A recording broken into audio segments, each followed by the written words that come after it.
their performance, cared about each other, and they prevailed because of that. And I think that started way back when we started practice. You know, there's a lot of guys on this team, including these two guys that are sitting next to me, that have given a lot to this program.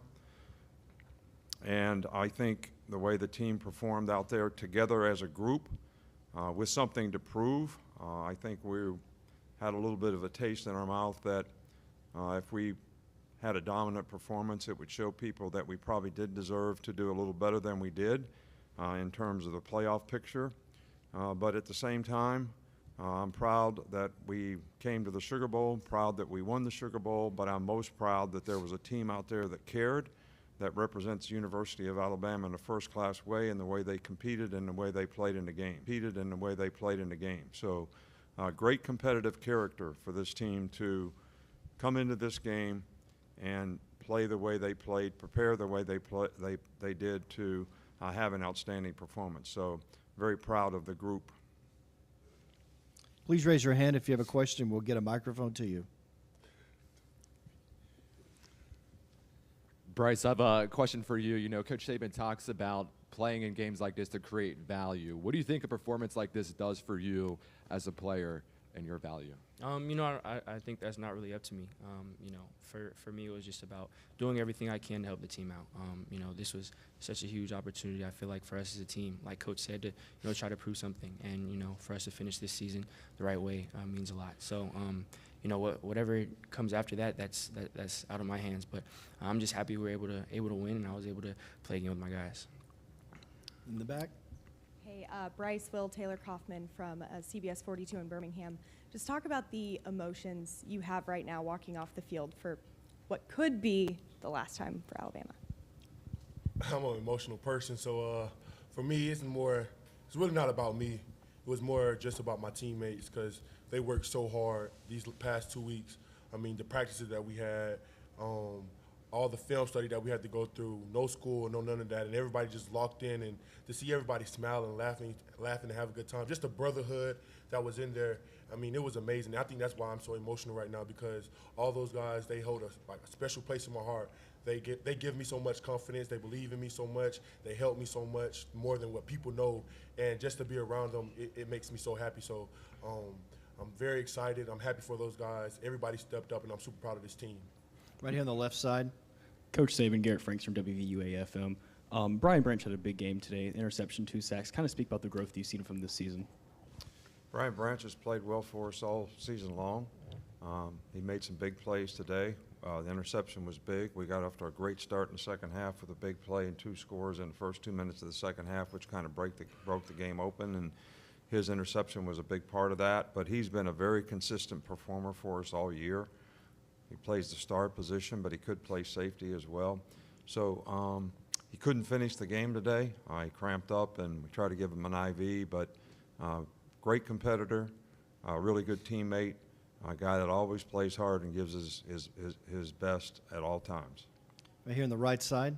Coach Stephen Smith of Touchdown Alabama Magazine. The young linebackers, Deontay Alston, Jahad Campbell, and Sean Murphy, the future of that position, what do you like about it right now? Well, I think that one of the things that was very helpful to all those guys, Deontay played quite a bit this year because of injuries, but with the 11 bowl practices, the 2 young players and a lot of young players on our team made a significant amount of improvement. So I think those guys can be outstanding players in the future, but I do think their development was enhanced by having the opportunity to practice and get ready to play for this game. Over the middle of the left side. Hey, Coach. Joey Blackwell, BamaCentral.com. You got your offense combined for 26 yards in its first 2 drives. Then Deuce Vaughn has that 88-yard touchdown. Then you guys score 5 in a row. What switch flipped for you guys that allowed you to have such offensive success? I think that they play a little different defense, and I think when we got into a little rhythm about how they were playing us, we were able to take advantage of it. And I think Bryce did a really good job. We had some package plays, and he got us in the right plays, which helped us run the ball a little more effectively than we did in the beginning of the game. And then we made a lot of explosive plays. I mean, we attacked them down the field, made some good throws, and guys made really good catches. So I think those explosive plays were huge in the game. the turnovers and explosive plays were huge in the game. Over here on the right side. Carrie Osep, NBC 13 out of Birmingham. Bryce and Will, for both of you, whether it was fair or not, it was put into question this season, the Bama standard, and if this team had it. I'm curious if this performance today, if that answered the call for you guys, and how did that stack up? And then also just want to further ask if you guys at this time have any decision on your future with the team. Yeah, I mean, I think, again, for us, the standard, that's something that, you know, we live by, and it's not just something that we can do one time or it's, you know, it's, we did this, we accomplished this, so it's over. You know, it continues, you know, for the future of the program, the future of everything. You know, we have to live by that each and every day. But for us, you know, what we did take from that was making sure that we had pride in how we played and how we prepared, you know, us wanting to finish, us wanting to push ourselves and hold each other accountable. So that was really what was the biggest for me. And, you know, all my time and all my efforts been going into this game. That's all I've been focused on. And, you know, we have the 24-hour rule, so I'm just happy to celebrate this with my guys, and that's all I've been thinking about. Ted Lewis with the Times-Picayune. A couple of questions for each of you. Will, what was it like looking up at the scoreboard and you're down 10-0? That doesn't happen to y'all very much. And the emotional and impact and the significance of that second half of stopping them at the goal line. Bryce, for you, most teams would just kneel down at that time. The significance of y'all taking the ball down the field and scoring a touchdown right there. And also, y'all played before a lot more empty seats today than Alabama's used to. Did that motivate y'all in any way? Yeah. Yeah, being down 10-0, I think all the leaders did a really good job on defense. Bryce Young did a good job getting his guys going. I did a good job of getting my guys going. Henry Tortora did a good job of getting his guys. Jordan Battle. And we all came together as a defense. Like, look, this is what we got to do. This is how we got to stop them. Everybody just bow up. Let's go. We know what to do. We practiced 2 weeks. And then after that, I think everybody just started going. And, yeah, it was good. And Sorry, what was the first question? Just taking the ball down the field. Oh, yeah. Kneel down or run out the clock, and also then, again, it wasn't as much of a crowd as Alabama's used to. How did that motivate y'all one way or the other? Well, I think that just speaks to the confidence that Coach gave us. You know, trusting us as an offense to move the ball. Obviously, you know, there's things that can go wrong down there. You know, you don't want to give the ball back. You obviously don't want to turn the ball over because that's points. But Coach trusted us in those moments. You know, we practice 2-minute all the time. He had confidence in us, and you know, again, we play for each other. And you know, as far as the stadium goes, all I heard was a bunch of Alabama fans cheering us on, rooting us on. It got really loud in there, especially third down with them having the ball. And you know, this obviously is all sight for us, but you know, for us to travel as well as we did, with all that support, you know, the crowd and the support we get, that means a lot to us. So you know, we have the best supporters, the best fans in the country, and you know, it showed again today. Right over here on the right Ted, side. you know I've loved you for years, right? It's been a long time. But they had 3 timeouts. We had to make a first down. We made a first down and got out to the 20-yard line. When we get that kind of field position with a minute to go in the half, we're going to go 2 minutes.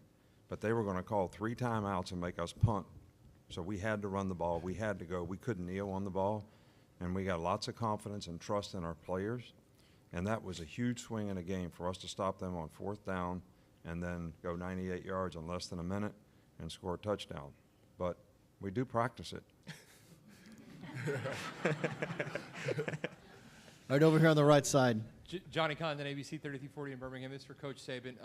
This win really paired with how well you showed in the Iron Bowl, paired with your recruiting class that you have coming in from next year. What kind of springboard is the end of this season as you get ready for the offseason and get ready for 2023? Well, I think every team has to go through a process of development. We have a lot of new players on the team. Your roster changes more than it normally does based on the significance of the portal and transferring and a lot of things that are happening in college football right now. So we want to just continue to try to develop our guys, get them to trust and believe in the process of what they need to do to be the best players that they can be. And when recruits come in, they're going to come in at varying levels of development and maturity to be able to be ready to play or not play. So all those things are a lot of unknowns that you just got to see how it all sort of fits together. But I think when everybody respects and trusts the principles and values of the organization and the standard, you have a much better chance to develop a team. And leadership is always something that is a big part of that as well. And we have enjoyed really good leadership on this team, primarily because of the two guys sitting next to me, but we've had some other good leaders on this team as well. Staying here on the right side. Tony Reese, WCVM out of Columbus, Georgia. Coach Saban, if there was one takeaway or one statement you want people to resonate from this game, you might have already said it, but what would that be today? I'm sorry, I couldn't I'm hear sorry. you. If there was one statement or testament from today's, if there was one takeaway from today, what would that be that you want folks to know about you and your team and those guys sitting beside you? Your circumstances don't make you. They reveal the kind of character that you have. And I think this team revealed tremendous character, competitive character, in the way they prepared for this game and the way they played in this game. So you could say the circumstances, and we've had teams in this circumstance before. We didn't get in the playoffs. We came and played in the Sugar Bowl, and we didn't play very well. And we didn't practice very well, and we didn't prepare very well. But this team did. And, you know, they went out there like a team, played together as a team, and they were rewarded for it because of what they put into it. Get right here in the middle. Yeah, Tommy D's USA Today Network. Bryce,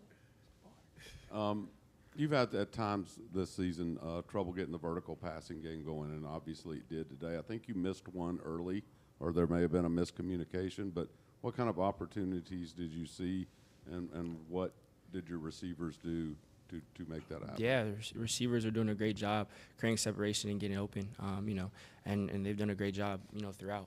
Again, I have a lot of all the confidence in the world in my receivers, and you know they were running past guys today. It was a great job of taking advantage of that with the play calling, and you know just us, you know, as a whole. I think just connecting, you know, taking advantage of our assignments, and you know for me, anytime it's a deep ball, I just try to put some air on it, let them run under it, and again, the receivers did an amazing job with that today, and the O-line did a great job of giving me time, running backs too, in protection, you know, because those are longer developing routes, and you know, it's really, you know, you see, you know, maybe just the throw and the catch from the quarterback and the receiver, but all 11 come into play when it comes to stuff like that. So, you know, all the credit goes to those guys for making my job easy. Right here on the right side. Coach Saban, this one's for you. Obviously, we don't know if we're going to see these two in Crimson Tide again, but you're in the coaching game and you try to teach guys things. But I can imagine these two have taught you a lot in this, you know, the years that you've been with them. What would you want to say to them and thank them for if they were able to teach you anything with their time with you? Well, I want them to make the best business decision for themselves and their future. And if you're going to be a high first-round draft pick, the business decision has always been it's probably best to go out for the draft unless you have some other reason that you don't feel you're ready to do that, or there's some other goal that you have in mind that you want to accomplish. But and that's the advice that I've given all of our players through the years. So and I think these guys are probably more than deserving of, you know, that kind of attention when the draft rolls around. But I think these guys send a message to everybody that you create value for yourself by playing football. You don't create value for yourself by opting out and saying, I'm going to get ready for the draft. Because what are you getting ready for? Combine? Half the stuff you do at the combine isn't relative to football. So, but when you play against good competition and you play well, that creates value. And I think it speaks volumes of your character when you choose to be a part of your team, and you can be counted on to be a part of your team regardless of the circumstances, and you finish the season with your team. We have time for one more question. Please raise your hand. All right. Thank you, gentlemen. Thank you. I appreciate it. Appreciate it. Appreciate what the press has done all year long to give our players a lot of positive self-gratification for their efforts and what they do. I know you all think I don't think a lot of you, but I do really appreciate what you do for the players. Thanks.